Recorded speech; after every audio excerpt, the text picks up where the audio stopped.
అమరావతి తీర్మానంపై అనేక సందేహాలు, కేంద్రం సైలెన్స్, అంతర్గత వైరుధ్యాలేంటి?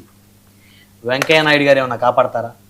వెంకయ్య నాయుడు గారు కాపాడడం అంటే ఆయన నిన్న మాట్లాడారు, హోంమంత్రి అమిత్ షాతో మాట్లాడితే నా వైపు నుంచి అంతా అయిపోయిందని ఆయన చెప్పారని ఇట్లా ఉంది. అంటే వాస్తవంగా ఇది ఒక విచిత్రమైన విషయం. అందరూ స్వాగతించారు, అమరావతి మీద ఇంకా అస్పష్టత ఉండకూడదు, దాని మీద చట్టబద్ధత వచ్చేస్తే ఇంకా ప్రభుత్వాలు ఏం మారినా కానీ రాజధాని మాటి మాటికి మారకూడదు అని, అంతవరకు బాగానే ఉంది. కానీ తీరా చూస్తే అది అయిందా ఎవరు అడిగారు అసలు? నేను మొన్న కూడా మిమ్మల్ని అన్నా, ఎవరు కేంద్రం నుంచి మీరు తీర్మానం చేసి పంపితే మేము పరిశీలించి చేస్తామని ఎవరైనా చెప్పారా? పోనీ ముందు చెప్పారో లేదో వదిలేద్దాం, అయిన తర్వాత ఎవరైనా స్వాగతించారా ఇంతవరకు? ఇక్కడ పార్లమెంట్ బయట కూడా మీడియాతో మీలాంటి వాళ్ళు అడుగుతారు కదా. ఇప్పుడు ఆంధ్రప్రదేశ్ లో అయిపోయింది, ఇంక మేము దీన్ని వెంటనే చేసేస్తామని ఎవరన్నా కేంద్ర మంత్రి కూడా మాట్లాడలేదు, ఒక్కరు కూడా మాట్లాడాలి. అంతకుముందు మాట్లాడింది కూడా ఎవరు? పెమ్మసాని చంద్రశేఖర్, ఆయన తెలుగుదేశం ఆయన. అంతే కదా. మీరు కొట్టి చూడండి. నేను వాస్తవంగా నాకు చాలా ఆసక్తి ఉంది కాబట్టి అమరావతి పూర్తి గురించి కేంద్రం ఏం చెప్పిందో చూద్దామని మీరు ఎంత సర్చ్ చేసినా కానీ చంద్రబాబు చెప్పింది, ఈయన పెమ్మసాని చెప్పింది తప్ప వేరే మంత్రులు ఎవరు చెప్పింది లేదు. కాకపోతే నిర్మలా సీతారామన్ బడ్జెట్ పెట్టినప్పుడు 1900 కోట్లు, అది కూడా అప్పు, అది ఒక్కటి తప్ప ఇంకేమీ లేదు. మరి అటువంటిప్పుడు ఎందుకు దీంతో ఏదో గేమ్ చేంజర్ లాగా ఇది చాలా కీలకమైందని చెప్తున్నారు? పోనీ చేసింది ఏమైనా చట్టం అంటే చట్టం కాదు, తీర్మానం. తీర్మానానికి ఉండేటటువంటిది ఎంత అంటే, ఇది లేటెస్ట్ మీకు చెప్తాను.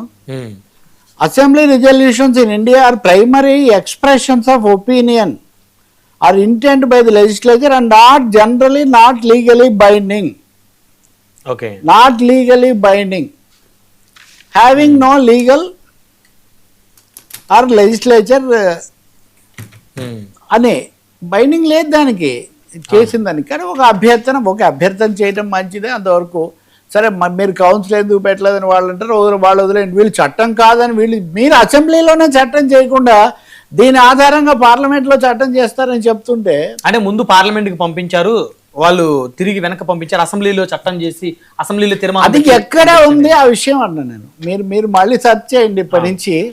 అలా చెప్పారని చెప్తున్నారు మీడియాలో లీకులు లేకపోతే మీడియా స్టోరీస్ తప్ప అధికారపూర్వకంగా కేంద్రం నుంచి అటువంటి వర్తమానం ఎక్కడి నుంచైనా వచ్చిందా?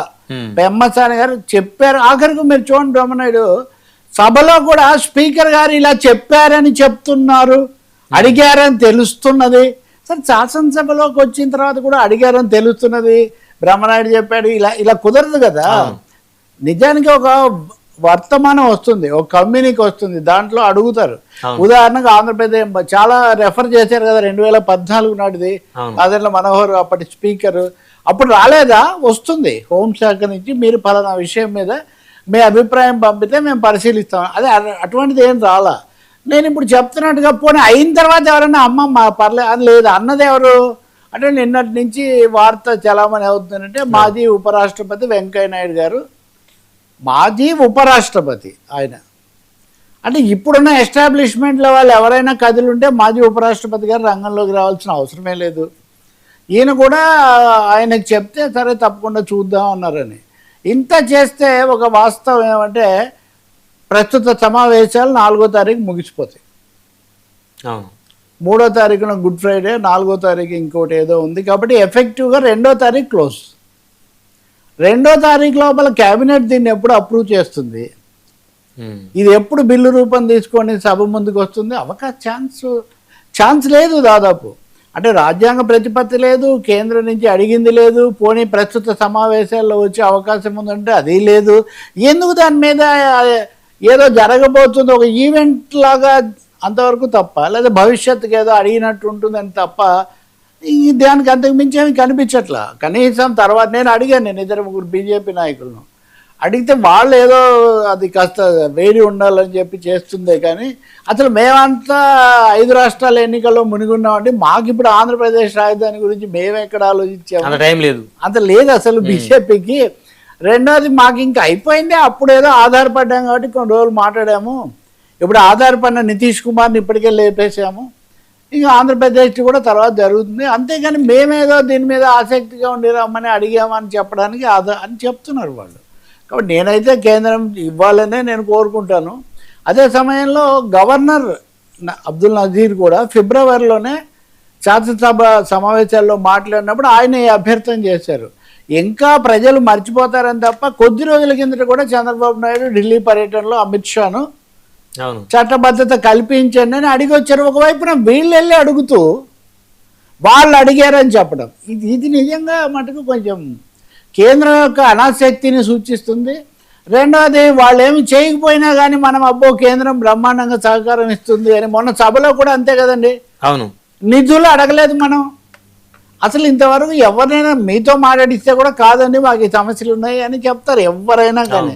ఇంత చర్చ చేసి ఆంధ్రప్రదేశ్ ప్రత్యేక హోదా, రాజధాని నిధులు అని అడిగారంటే అడగలేదు. భలే సాయం చేశారు, మట్టి తెచ్చారు, నీళ్లు తెచ్చారు అని పొగటమే సరిపోయింది. నిజంగా చెప్పాలంటే ఒక మంచి అవకాశం ఆంధ్రప్రదేశ్కు, మరీ ముఖ్యంగా ప్రభుత్వం ఆధారపడి ఉంది కాబట్టి అది జరగకపోవడం నిజంగా నిరుత్సాహం కలిగిస్తుంది. ఇప్పటికైనా దీన్ని నిర్దిష్ట పరిస్తే ఒక ఉదాహరణ చెప్తాను బ్రహ్మనాయుడు. వాస్తవాలే మనకు సమాధానం చెప్తాయి. పోలవరం అనే దానికి కేంద్ర ప్రభుత్వం జాతీయగా స్వీకరించింది. అవును, దానికే నిధులు సరిగ్గా రావట్లేదు ఇప్పటికి కూడా దాని మీద. కాబట్టి అమరావతికి సంబంధించి కేంద్రం బాధ్యత తీసుకోవాలి, నిధులు ఇవ్వాలి, రాష్ట్ర ముఖ్యమంత్రి ఉప ముఖ్యమంత్రి కూడా అందరినీ కలుపుకొని అయినా కానీ చెయ్యాలి. ఇంక ఇది కాకుండా అంతర్గతంగా ఒక పెద్ద వైరుధ్యం ఏమొచ్చిందంటే మొన్న కూడా చెప్పాను నీకు, 217 చదరపు కిలోమీటర్ల అమరావతి నగర ప్రాంతం ఇది చెయ్యాలి. దీని బదులు ఏదైతే సిఆర్డిఏ నోటిఫికేషన్లో ఉన్న భూమి అంతటిని రాజధానిగా చెయ్యాలని తీర్మానంలో పెట్టారు. అంటే 8,300 చదరపు కిలోమీటర్ల పైన ఉంది. గుంటూరు, బాపట్ల, ఎన్టీఆర్ జిల్లా, తర్వాత కృష్ణా జిల్లా, పల్నాడు జిల్లా, ఇన్ని జిల్లాలు రాజధాని. అంటే మనం ఇప్పుడు సింగపూర్ సాయం తీసుకుంటామంటే సింగపూర్ సిటీ స్టేట్ అంటారు, అదే నగరం, అదే రాజ్యం. దాదాపు ఇప్పుడు అమరావతిని కూడా అలా చేయదలుచుకున్నారో తెలీదు. దీనివల్ల వచ్చే నష్టం ఏమంటే ఏదైతే సెంట్రల్గా కట్టాలో కీలకంగా ఈ 200 కిలోమీటర్ల పరిధిలో అది జరగదు ఇక్కడ. దానికి నిధులు కూడా లేవు. కాబట్టి ఈ వైరుధ్యాల నుంచి టైం పడుతుందేమో సార్. ముందు ఇది అయిన తర్వాత కదా, ముందు 200 కిలోమీటర్లు అయిపోయిన తర్వాత కదా మీరు 8,000 కిలోమీటర్లు ఆలోచిస్తారు. మీరు 8,000 కిలోమీటర్లు రాజధాని అన్న తర్వాత అప్పుడు ఏమవుతుంది? ఇంకా అది దాదాపు 3 రాజధానులు కాదు, దాదాపు ఒక 30 నగరాలు అవుతాయి. ఎక్కడ డెవలప్ చేయాలో అనే కదా, అంతే కదా, ఎక్కడ మీరు ఎక్కడ చేస్తే అని ఇట్లాంటి ప్రశ్నలు వస్తాయి. కాబట్టి నేను అనేది ఏంటంటే అస్పష్టతలు చాలా మిగిలి ఉన్నాయి. అస్పష్టతలు, వైరుధ్యాలు. ఇంకో పెద్ద వైరుధ్యం చెప్పమంటావా? ఎవరు చూసినా కానీ మళ్ళీ జగన్ వచ్చినా కానీ అసలు ఒక ప్రభుత్వం అధికారంలో ఉండి మళ్ళీ ఎవరో వచ్చి దీన్ని ఆపుతారు, ప్రశ్న ఏంటి? భయపడుతున్నారా సార్? ఇంకా ఎవరన్నా అదే అంటారు కదా, వేరే వాళ్ళని అయితే అదే అంటారు కదా. ఇప్పుడు ఉదాహరణకు వీళ్ళు అనేవాళ్ళు కదా, జగన్ మేము వస్తామని భయపడతాం. ఇప్పుడు అదే మాట అనుకుంటూ ఉంటారా? కొన్ని భయపడతారా అంటే 2028 ఆగస్టు నాటికి మేము రాజధాని పూర్తి చేస్తామని చెప్తున్నారు. మరి ఆగస్టు 2028కి మీరు పూర్తి చేస్తే 2029లో ఎవరు వస్తే మటుకు వాళ్ళు ఏం చేస్తారు?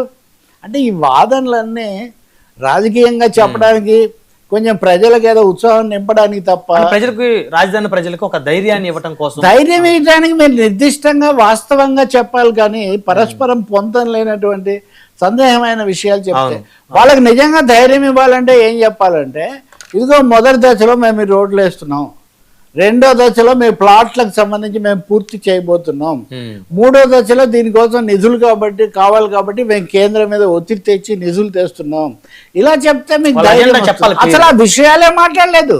మీరు చూసారా? రాజధాని నిర్మాణ ప్రణాళిక ఇలా ఉంటుంది, టైం ఫ్రేమ్ ఇలా ఉంటుంది, అదేం లేదు. కాబట్టి ఇప్పటికైనా మీరు ఒకసారి అఖిలపక్షం జరపండి, ప్రజలకు కూడా నివేదిక ఇవ్వండి, రాజధాని ఈసారి అయినా మళ్ళీ సమస్య లేకుండా ఎలా పూర్తి చేస్తారు అన్నది. అది ఇప్పుడు సింగపూర్, మళ్ళీ అసెంబ్లీలో కూడా సింగపూర్. పోయినసారి సింగపూర్ అంత బాగా ఇచ్చుంటే ఇప్పుడు అనేక విషయాల్లో మార్పులు చేర్పులు ఎందుకు అవసరమైనవి? కాబట్టి చాలా ప్రశ్నలు మిగిలే ఉన్నాయి. ఇప్పుడు ఇవన్నీ అయిన తర్వాత చివరికి వెంకయ్య నాయుడు గారు పదవీ విరమణ చేసి రాజకీయాలకు దూరంగా ఉన్న వెంకయ్య నాయుడు గారు రంగ ప్రవేశం చేస్తే తప్ప ఇంకా ఆయనే కదా ప్రత్యేక హోదా అడిగింది, ప్రత్యేక హోదా వదిలిపెట్టింది. ఇప్పుడు బీజేపీ పెద్ద దిక్కు రాష్ట్రానికంటే ఆయనే కదా సార్. నేను అడుగుతున్న ప్రత్యేక హోదా రాజ్యసభలో అడిగి ఆ తర్వాత దానికి తిలోదకాలు ఇచ్చిన ప్రభుత్వంలో మంత్రిగా ఉన్నది ఎవరు? అవును, పట్టణాభివృద్ధి శాఖ మంత్రి ఆయనే కదా. అంటే ప్రత్యేక హోదా ఎవరి చేతుల మీదుగా తిలోదకాలు ఇవ్వబడిందో మళ్ళీ ఆయనే ఇప్పుడు రాజధానికి ఏదో చట్టబద్ధత తీసుకొస్తారు అంటే దానికి ఏ పరిస్థితి వచ్చిందో కేంద్రంలో దాదాపు అలాగే ఉంది. కాబట్టి నేను దాని కేంద్రం బాధ్యత, కేంద్రంతో పోట్లాడండి. కేంద్రం మీద ఒక్క విమర్శ, ఒక్క డిమాండ్, ఒక్క ఒత్తిడి ఏమీ లేదే. కాబట్టి అంత అభ్యర్థనలు దయాగుణంతో చేయడం ఏమేమో మాట్లాడుతున్నారు. ప్రశ్నలు చాలా మిగిలి ఉన్నాయండి. వీటిని చక్కదిద్దుకోవాల్సిన అవసరం చాలా ఉంది. వట్టిగా మాటలు చెప్పడం వల్ల ఉపయోగం లేదు. వట్టి మాటలు కట్టిపెట్టి గట్టి మేలు గట్టి క్యాపిటల్ కట్టబోయాను.